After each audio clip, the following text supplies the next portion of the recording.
Hey everybody, welcome back for another deep dive. You know that October 14, 2025 is coming up fast, Yeah. right? It's the deadline for Windows 10 end of life. Yeah. So we thought we would take a look at this article. Upgrading to Windows 11, a proactive roadmap for a smooth transition. It's from CheckYourLogs.net. Oh, yeah, that's a good one. So if you haven't read it, don't worry, we're going to go over the highlights. Yeah, this is a really practical guide. I think anyone who's a little nervous about this upgrade will find it helpful. Absolutely. And that's our goal today, right? We want to help everyone listening figure out their Windows 11 game plan. Exactly. But first, let's talk about the elephant in the room. Why are so many organizations kind of dragging their feet on this upgrade? Right. We've got this new OS. It's supposed to be so much more secure. So what's the holdup? Well, I think it's understandable. Big IT migrations, they can be a huge headache, especially when you've got a deadline looming. Oh, for sure. The if it ain't broke, don't fix it mentality. Totally.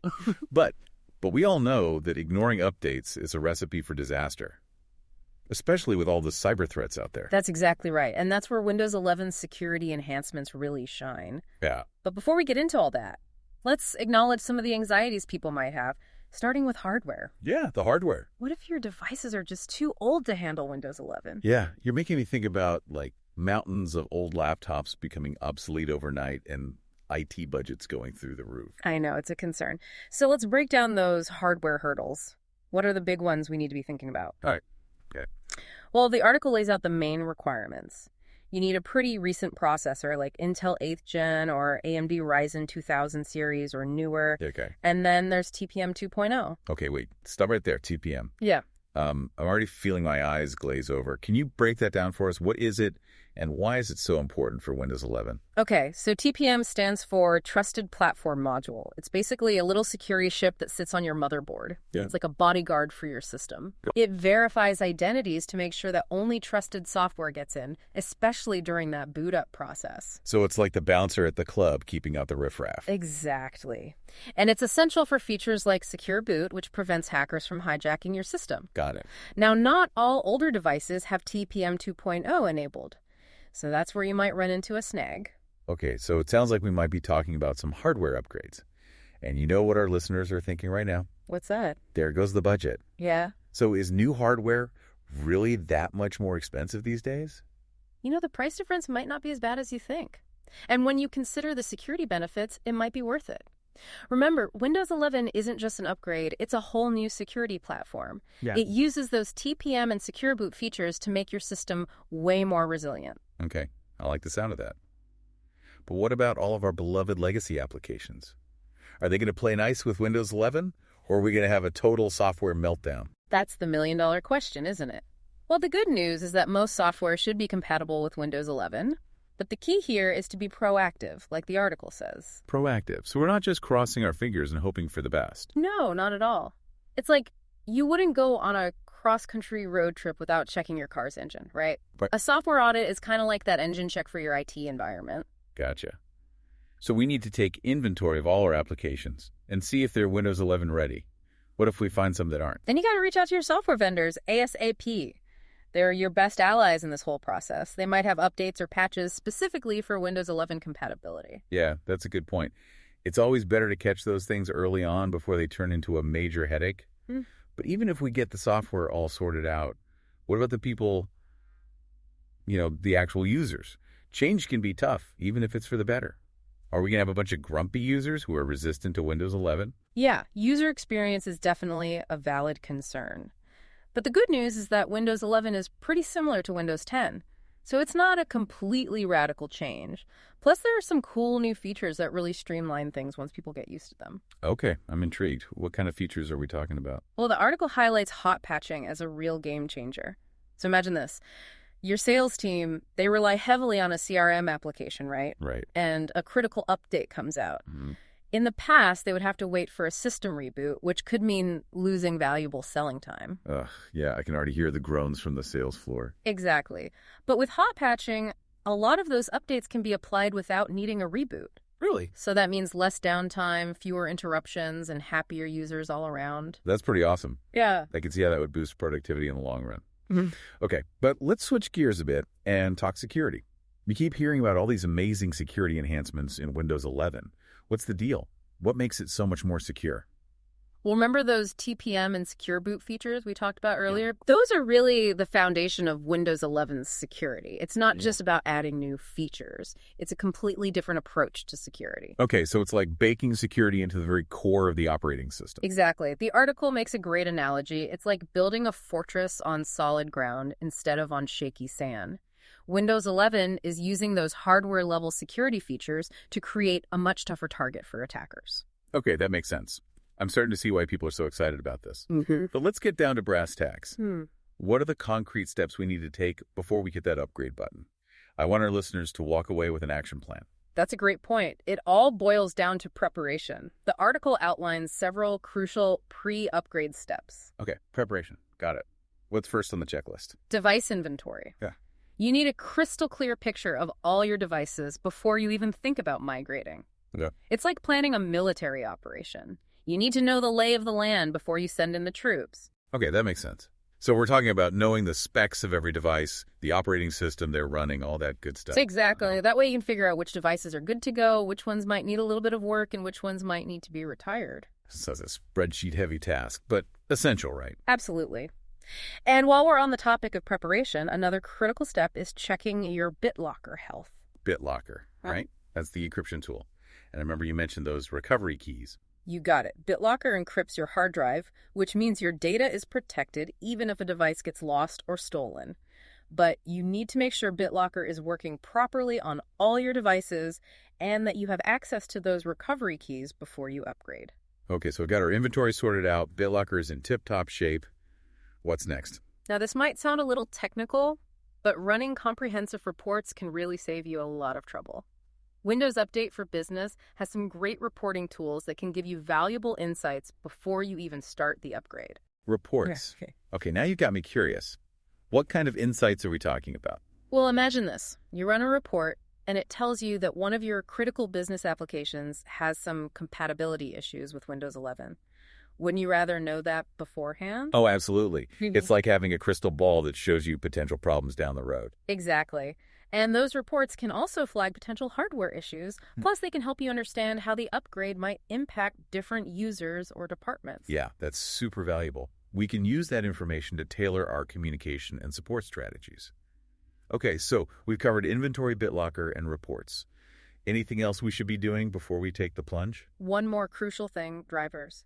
Those little pieces of software that make your hardware work with the operating system. Drivers, right? You're kind of like the unsung heroes of the tech world. We only notice them when they're causing problems. Exactly. And before you upgrade, it's really important to make sure all your device drivers are up to date and that they're compatible with Windows 11. So a massive driver update spree is in order. Any tips for making that a little less painful? Talk to your hardware vendors. They're your best resource for the latest drivers and any compatibility patches. Good advice. It seems like this whole upgrade process is all about being prepared. You got it. And speaking of being prepared, we can't forget about the most important part of any IT project, backup and recovery. Ah, yes, the safety net.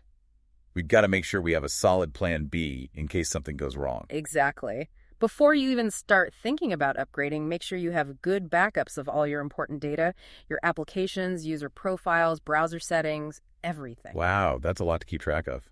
Any suggestions for making that process a little easier? OneDrive can be a lifesaver here. Encourage your users to back up their documents and sync their browser profiles to OneDrive. That way, if a device needs to be restored or replaced, it's a much smoother process. Okay, that's a smart move. But what about the operating system itself? What if a device completely crashes during the update? That's where Recovery Media comes in. You need a way to reinstall Windows from scratch if things go south. So like a bootable USB drive. Back in my day, we used to use those clunky CDs. Yeah, things have gotten a lot more streamlined these days.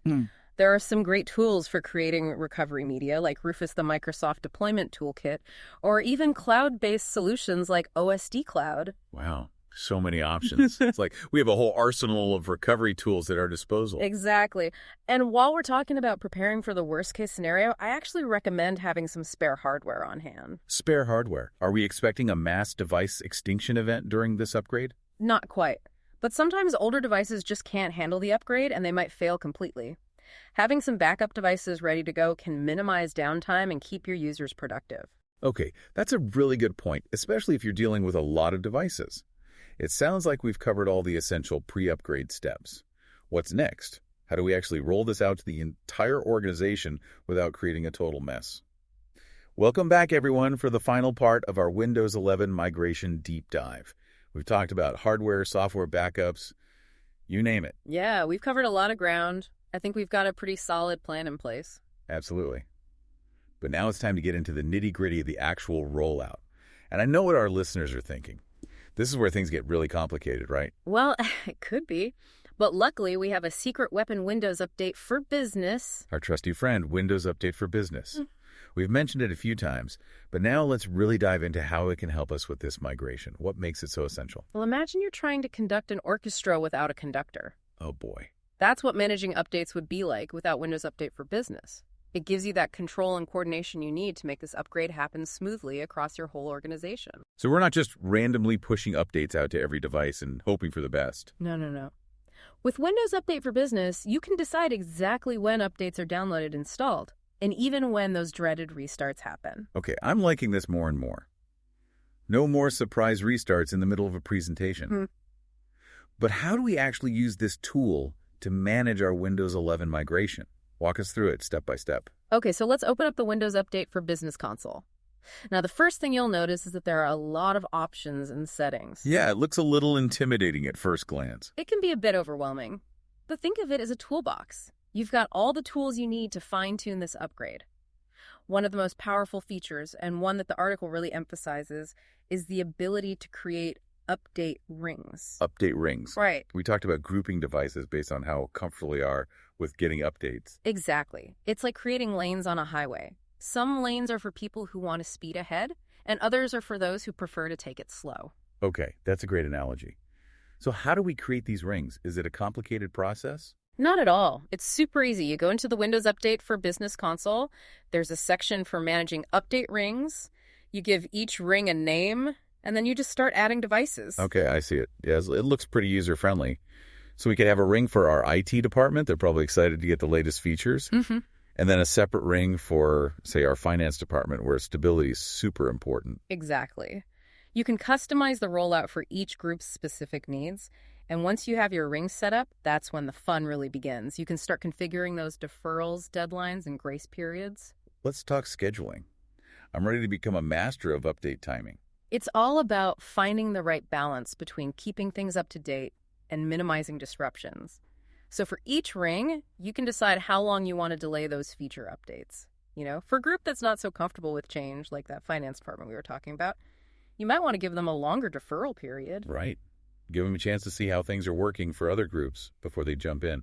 But we can't just delay forever, right? Nope. That's where deadlines come in. A deadline basically guarantees that even with a deferral, everyone will get the update by a certain date. So it's like a combination of flexibility and a little bit of a nudge to keep everyone on track. Okay, I like it. But what about those annoying restarts that always seem to come with updates? How do we minimize the pain of those? That's what grace periods are for. You can set a grace period for each ring. So it gives users a little buffer of time to save their work and get ready for the restart. So no more frantic scrambling to save files before the computer shuts down. It's all about giving users a little bit of control. Exactly. And that's the beauty of Windows Update for Business. It's about finding that sweet spot between security efficiency and user experience. Okay, I'm feeling much better about this whole rollout thing now. Yeah. It's like we have this amazing dashboard that lets us control every aspect of the upgrade. Are there any other cool features in Windows Update for Business that we should know about? One that's really helpful for big organizations is delivery optimization. Delivery optimization. What's that? It's a way to save bandwidth during the update process. Oh, bandwidth conservation. That's always a good thing. Tell me more. How does it work? Basically, instead of every device downloading the update files directly from the internet, delivery optimization lets them share those files with each other on your local network. Oh, that's smart. It's like a peer-to-peer network, but for updates, it takes a lot of pressure off your internet connection. Exactly. It can really speed things up, especially if you have hundreds or thousands of devices to upgrade. Okay, fantastic tip. I'm definitely keeping delivery optimization in mind. So any final words of wisdom for our listeners before we wrap things up? Just remember, the key to a successful Windows 11 migration is preparation, a solid plan, and clear communication. Don't be afraid to explore all the options in Windows Update for Business. It's a really powerful tool. Couldn't agree more.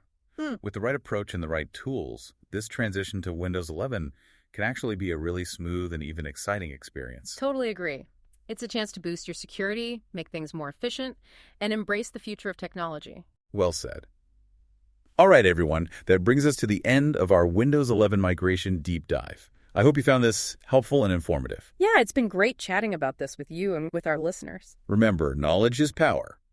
Now you've got the information and the strategies to tackle this upgrade like a pro. So go out there, embrace the challenge, and make this Windows 11 migration a huge success. Until next time, happy upgrading, everyone.